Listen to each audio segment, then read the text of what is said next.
Hey everyone, welcome back to another AOS video. Today we're looking at the Q&A that we posted back in the main server. I'm going to be going through all your questions and answering them for myself, Equalux, Stefan, and Andy. So without further ado, let's get started. The cop meme has been around for years, literally. As he started it, he had a very strong passion for them. Because he's Swedish, you know, he changed letters in words, and that's how cat became cot, and so on and so forth. And from there, it just grew and grew, and people like cats. Thought it was a pretty solid movie, watched it years ago and enjoyed it. 10 out of 10. Stefan is confused by what that is. Neither I like fish.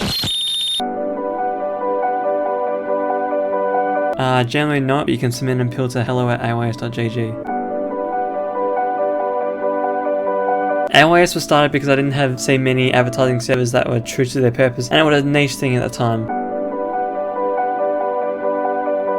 There's a whole range of criteria we look for when bringing on new staff members at AOS. So, you know, is there a job available? How in demand? What skills are required for that specific job? What's their history like in AOS? Do they have real life experience in other online communities? Are they going to be reliable? Where are they from? How old are they? Those are essentially the criteria we look at when hiring new staff, as well as how their application looks is a key factor. Yes, they do get paid depending on the position. Majority of the roles at AOS are actually paid. How much are they paid? Well, we're not going to discuss. That's for them to disclose if they really want to. Will was the only person who could be trusted with AOS, looking for people who could potentially take over the operations of the server. And no, his Australian traits weren't the only reason why, unfortunately. Andre, of course.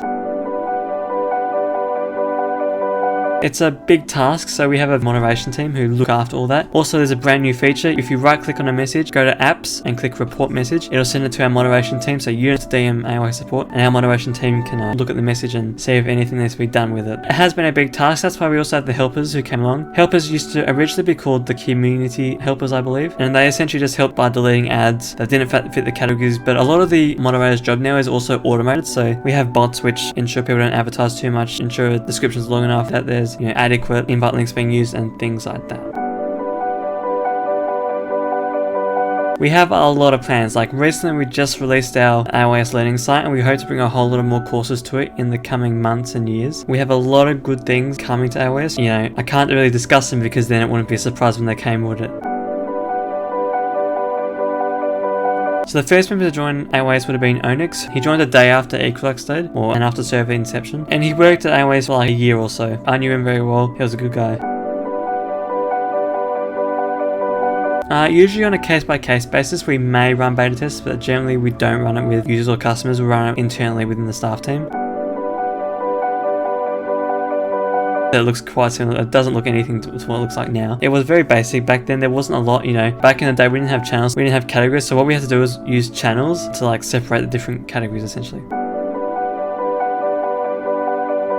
Mainly because we downgrade our merchandise offerings, just because we weren't getting a lot of purchases of merchandise. So we just made it simpler, as the purchases are more orientated towards growth services and growing a community.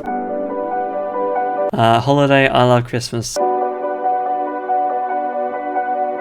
It essentially means that you can't discuss certain things if there are projects going on, and well, the answer is yes, we do use them. We want to protect our interests, we want to protect our ideas, so we make use of what legal protections we have. Alright, so it's a short Q&A, not too many people posted questions, but some, you know, really key questions about the history of AOS and how it all operates, essentially. You know, we're consistently growing and growing every day, we're consistently bringing out new things all year round. You know, for me, it's pretty much a full-time job on top of uni and some other small things I do, but you know, AOS for me is really putting in 100% at the moment, just to be able to bring out these brand new features which are really going to help communities grow, and you know, help people just start in their communities, skyrocket them, essentially. You know, and it's not just about growing communities. There's so much more to community growth, such as development of a community, management of your staff, looking after your members. Should you do this? Should you do that? You know, and there's also, you know, there's a lot of stresses and emotional things involved in building a community, and setting boundaries as well is very important. So that's all that I've got for you today. I hope you enjoyed this Q&A. If you have any questions, feel free to DM AOS support, shoot us an email, you know, even DM me if you want. My DMs are open in the main server. And yeah, peace out, best luck with your communities, and see ya.